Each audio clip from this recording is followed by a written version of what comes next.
आजची चढा अशी आहे. आमचे हे वसतिगृह असल्यामुळे आम्हाला खूप साऱ्या अडचणी येतात. म्हणजे आपण आमच्या शाळेतील उरलेलं अन्न आम्ही कुठेही टाकून देत असतो, परंतु आपण त्याचं अन्न न घेता त्याचं अन्न वेस्ट न करता आम्ही एक प्रकल्प तयार केलेला आहे. त्या प्रकल्पाचे नाव आहे अन्नातून ऊर्जा निर्मिती. या प्रकल्पात आम्ही असे सांगितले आहे की जे त्या वेस्ट कलेक्शन म्हणजे भाज्यांचे तुकडे अन्न हे आम्ही या बक्स्यामध्ये टाकणार आहे. तिथून एक डायजेस्टरमध्ये जाणार आहे. हा आमचा डायजेस्टर.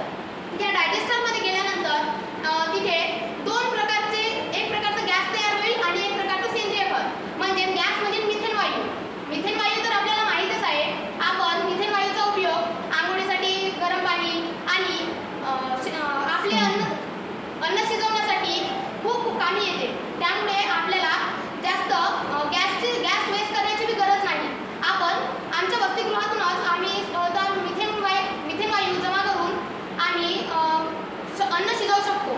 त्यानंतर फर्टिलायझर आमच्याकडे बाग असल्यामुळे आम्हाला फर्टिलायझरचा खूप उपयोग असतो.